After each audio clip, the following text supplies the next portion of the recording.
Shalom Elohim, haleluya, puji nama Tuhan. Semangat pagi Bapak Ibu Saudara yang dikasihi Tuhan kita, Yesus Kristus. Jumpa lagi bersama saya Pendeta Samuel Mawuntu dalam Renungan Pagi. Ke-1913 hari Renungan Pagi ini mengudara.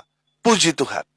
Bapak Ibu Saudara yang dikasihi Tuhan, sebelum kita membaca, mendengarkan, dan merenungkan firman Tuhan hari ini, mari kita berdoa. Minta pimpinan Roh Kudus. Kita berdoa. Bapa di surga, berbicaralah kepada kami semua. Pakai firman Tuhan ini untuk menegur kami, menasihati kami, menguatkan kami, meneguhkan iman percaya kami, dan menuntun kami, supaya kami terus berjalan di jalan Tuhan yang benar. Dan pakai firman Tuhan ini untuk memberkati kami semua. Di dalam nama Tuhan Yesus yang adalah firman Allah yang hidup, kami berdoa. Amin. Haleluya. Bapak Ibu Saudara yang dikasihi Tuhan, bersama dengan saya kita akan belajar Alkitab dari kitab Kejadian sampai kitab Wahyu. Mari buka Alkitab kita dalam kitab 2 Raja-Raja pasal 2 ayat 23 sampai ayat 25. Di bawah perikop anak-anak Betel mencemoohkan Elisa. Demikian firman Tuhan.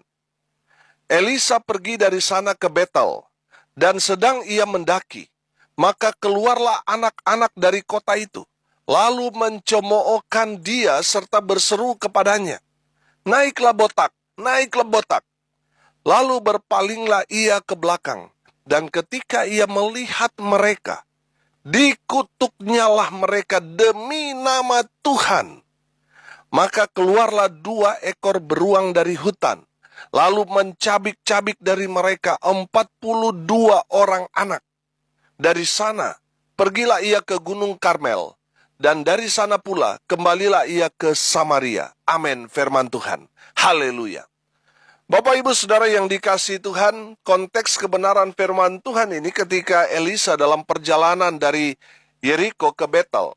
Tiba-tiba dalam perjalanannya ada gerombolan anak-anak dari kota mencemoohkan Elisa yang adalah hamba Tuhan dengan berkata, naiklah botak, naiklah botak. Dalam firman Tuhan ini kita dapat melihat bahwa 42 anak yang mencemoohkan Elisa mati dengan cara mengenaskan. Mati, dicabik-cabik, dimakan oleh beruang hutan. Apa itu mencemooh? Menurut arti kamus, cemooh itu ada 3. Mengejek, menghina, menertawakan. Dari firman Tuhan ini kita belajar untuk tidak mencemooh hamba Tuhan. Yang pertama, jangan mengejek hamba Tuhan. Mengejek itu artinya begini, mempermainkan dengan tingkah laku. Saya kasih contoh, saudara menghina teman saudara atau orang lain dengan berkata monyet, lalu saudara bertingkah laku seperti monyet. Itu mengejek, saudara, namanya. Nah, saudara yang dikasihi Tuhan, konteks firman Tuhan ini, 42 anak ini mengejek Elisa yang adalah hamba Tuhan.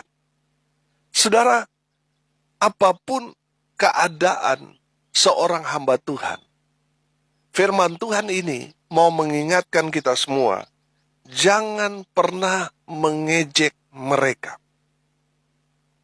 Mau di depan mereka, mau di belakang mereka, jangan pernah mengejek mereka. Mungkin fisik mereka tidak lebih baik dari kita. Kalau kita lihat Elisa, fisiknya dia kan yang diejek oleh anak-anak ini. Dia botak dan sebagainya. Saudara yang dikasihi Tuhan, apapun kondisi fisik, penampilan dari seorang hamba Tuhan, jangan pernah mengejek hamba Tuhan. Kalau dalam konteks perjanjian lama, seorang hamba Tuhan itu perwakilan Tuhan di muka bumi ini untuk menjadi perantara antara Tuhan dengan umat Tuhan. Begitu juga sebaliknya. Antara umat Tuhan dengan Tuhan, perantaranya nabi.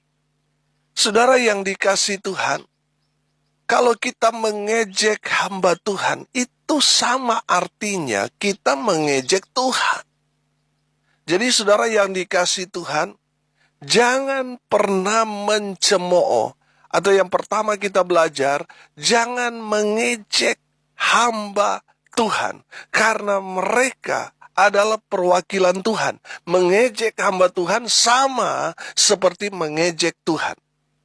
Yang kedua, dari firman Tuhan ini kita belajar untuk tidak mencemooh hamba Tuhan. Yang kedua, jangan pernah menghina hamba Tuhan. Menghina di sini artinya merendahkan, memandang rendah, menganggap tidak penting. Saudara yang dikasihi Tuhan, tadi saya katakan, apa yang kita lakukan kepada hamba Tuhan itu sama dengan kita melakukannya untuk Tuhan. Nah, kalau saudara menghina, merendahkan hamba Tuhan, menganggap remeh hamba Tuhan, saudara, apa yang saudara perbuat itu sama seperti saudara melakukan untuk Tuhan. Dan orang yang merendahkan hamba Tuhan, mereka akan direndahkan oleh Tuhan. Saudara yang dikasihi Tuhan, jangan menghina hamba Tuhan, karena mungkin kehidupan hamba Tuhan itu miskin, sementara saudara mungkin kelas menengah, orang yang sangat-sangat kaya dan sebagainya, sementara hamba Tuhan itu hanya sederhana dan sebagainya. Saudara jangan hina mereka. Apapun situasi kondisi mereka, mereka adalah hamba Tuhan. Saudara yang dikasihi Tuhan, jangan pernah menghina hamba Tuhan. Saya mengenal banyak orang yang sudah diberkati, tetapi sangat respect kepada hamba-hamba Tuhan. Padahal hamba Tuhan ini jauh lebih muda daripada orang itu, tetapi orang itu sangat menghormati status orang itu yang sebagai hamba Tuhan. Saya melihat pantas orang ini diberkati Tuhan dengan luar biasa, karena dia sangat menghormati hamba Tuhan. Bapak Ibu Saudara yang dikasihi Tuhan, saya percaya ketika saudara menghormati hamba Tuhan, Tuhan akan memberikan saudara tempat atau posisi yang terhormat. Amin. Saudara, orang yang menghina hamba Tuhan, tempatnya akan terhina. Saudara perhatikan yang terjadi dalam firman Tuhan ini. 42 anak yang menghina, mencemoohkan Elisa. Apa yang terjadi dengan mereka? Tragis. Demikian juga dengan orang-orang yang menghina hamba-hamba Tuhan. Kehidupan mereka tidak jauh beda dengan 42 anak ini. Mereka akan mati dengan tragis. Saudara dengar ini baik-baik. Kalau saudara pernah mencemooh seorang hamba Tuhan, mengejek, menghina hamba Tuhan, bertobat saudara. Amin. Bertobat. Kalau saat ini saudara belum terjadi apa-apa dengan kehidupan saudara, itu berarti Tuhan masih memberi saudara kesempatan untuk bertobat. Kalau dalam waktu yang Tuhan sudah berikan kepada kita, tetapi kita tidak gunakan untuk bertobat, saudara, akan ada waktunya. Tuhan akan menjadi hakim yang adil. Saudara yang menghina hamba-hamba Tuhan, saudara akan mengalami sama seperti 42 bocah ini mati tragis. Saudara perhatikan, orang-orang yang melawan hamba-hamba Tuhan, yang tidak mengizinkan tempat digunakan beribadah, yang melarang orang-orang Kristen beribadah. Coba saudara perhatikan, 99% orang yang saya dengar, mereka yang melarang untuk orang percaya beribadah, tidak memberikan izin untuk beribadah. Coba saudara perhatikan. Coba saudara dengar orang-orang itu. Mati menggenaskan. Saudara yang dikasihi Tuhan, jangan pernah menghina hamba Tuhan.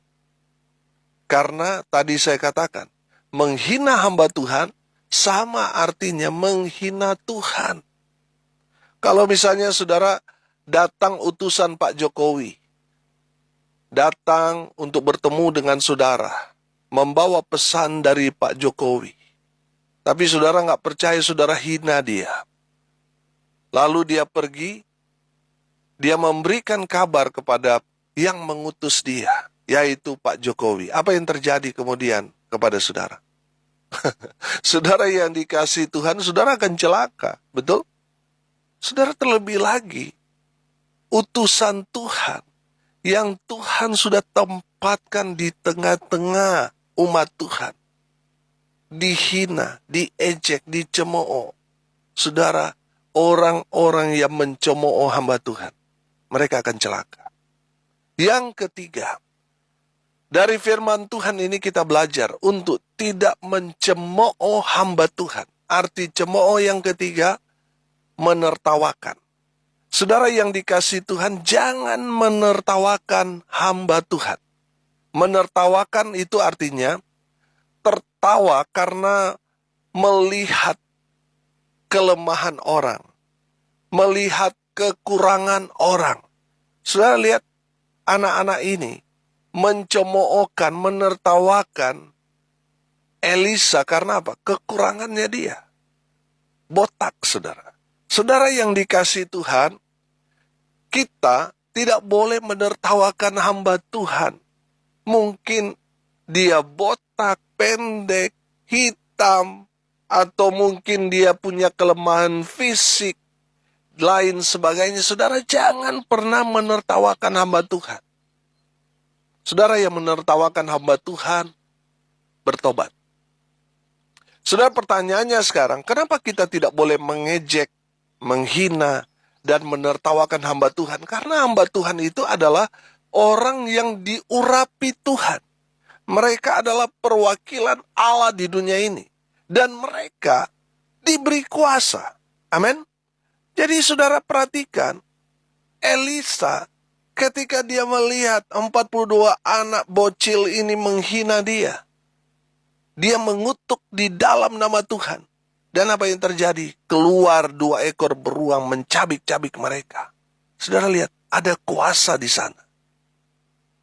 Hamba Tuhan diberi kuasa. Jadi jangan coba-coba mencemooh hamba Tuhan.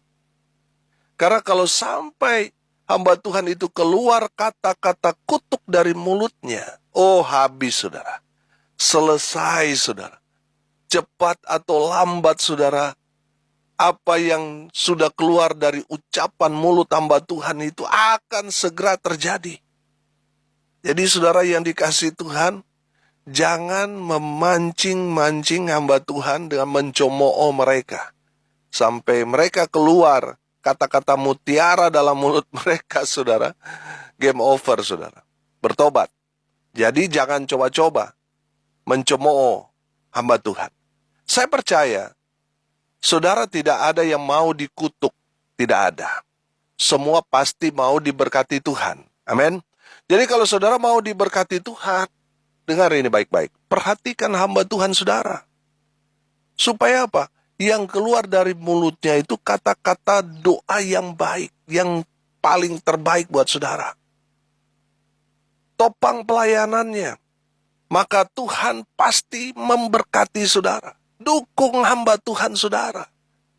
Supaya saudara diberkati. Tadi saya katakan, apa yang kita lakukan untuk hamba Tuhan kita sama seperti kita melakukannya untuk Tuhan. Saudara yang dikasihi Tuhan, dari kebenaran firman Tuhan ini kita belajar jangan pernah mencemoohkan hamba Tuhan.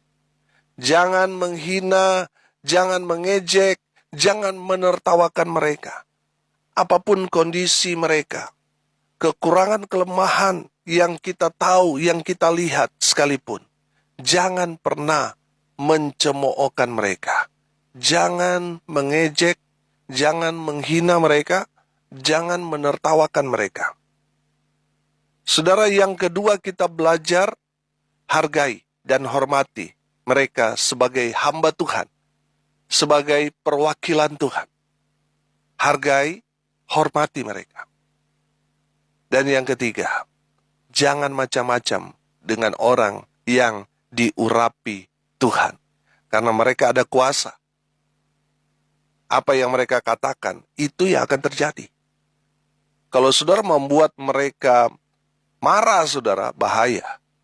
Tapi kalau saudara mendukung, menopang, memberkati mereka, yang keluar dari kata-kata mereka yang penuh kuasa itu adalah berkat. Kutuk dan berkat itu adalah pilihan. Saudara mau pilih diberkati apa kutuk? Kalau saudara mau diberkati, dukung, topang hamba Tuhan yang melayani saudara. Saudara ingat beberapa hari kemarin kita belajar tentang janda di Sarfat yang menopang pelayanan Nabi Elia. Apa yang terjadi dengan janda di Sarfat ini? Tuhan memberkati dia dengan luar biasa. Amin. Saudara yang dikasih Tuhan, kalau saudara mau diberkati Tuhan, berkati hamba Tuhan yang melayani saudara. Saudara jangan pernah mencemoohkan hamba Tuhan, apalagi dia gembala saudara. Jangan. Biarlah firman Tuhan ini boleh menjadi peringatan buat kita semua untuk tidak mencemoohkan hamba Tuhan. Mari dari sekarang kita hargai, hormati mereka. Kita menjadi berkat, menjadi penopang buat pelayanan hamba Tuhan yang melayani saudara dan saya. Amin. Mari kita berdoa. Terima kasih Bapa di surga atas kebenaran firman yang sangat memberkati kami. Berkati semua pendengar, dimanapun mereka berada. Tuhan memberkati hidup mereka. Rumah tangga mereka diberkati. Kalaupun ada rumah tangga yang sedang bermasalah saat ini, biar Tuhan memulihkan keadaan rumah tangga mereka. Mereka yang sakit, Tuhan lawat, Tuhan jamah, Tuhan sembuhkan. Oleh bilur-bilur darah Yesus, mereka yang sakit disembuhkan. Mereka yang lemah dikuatkan. Tuhan menghibur mereka yang saat ini sedang berduka cita. Tuhan memberikan penghiburan sejati. Dalam nama Tuhan Yesus, hamba berdoa untuk mereka yang hari ini berulang tahun. Tuhan Yesus memberkati mereka. Hamba berdoa biarlah berkat dari surga turun memenuhi semua pendengar. Bapak Ibu Saudara yang dikasihi Tuhan, arahkanlah hatimu dan terimalah berkat dari Tuhan Yesus. Tuhan memberkati engkau dan melindungi engkau. Tuhan menyinari engkau dengan wajahnya dan memberi engkau kasih karunia. Tuhan menghadapkan wajahnya kepadamu dan memberi engkau damai sejahtera. Di dalam nama Tuhan Yesus, sumber segala berkat. Bapak Ibu Saudara yang percaya, diberkati Tuhan, katakan amin. Puji Tuhan. Bapak Ibu Saudara yang dikasihi Tuhan, kalau saudara merasa diberkati melalui renungan pagi ini, bagikan juga kepada saudara-saudara yang lain, agar mereka juga diberkati, karena untuk itulah kita dipanggil, untuk jadi berkat. Haleluya. Bapak Ibu Saudara yang dikasihi Tuhan, pendengar yang setia, kami sedang membuat juga untuk channel YouTube Pastor Samuel Mawuntu. Saudara harap subscribe channel itu, karena ke depan tidak lagi kami kirim audio renungan, tetapi melalui channel YouTube. Pastikan saudara sudah subscribe, ketik lonceng supaya terus mengikuti seri-seri khotbah dari kitab Kejadian sampai kitab Wahyu. Bersama dengan saya kita akan terus belajar untuk menerima berkat-berkat Tuhan yang luar biasa dari kebenaran firman Tuhan dari kitab Kejadian sampai kitab Wahyu. Pastikan saudara sudah subscribe, supaya saudara terus mengikuti seri-seri khotbah dari saya. Salam kasih dari Bali, saya Pendeta Samuel Mawuntu. Sampai jumpa besok pagi. Tuhan Yesus memberkati kita semua. Haleluya.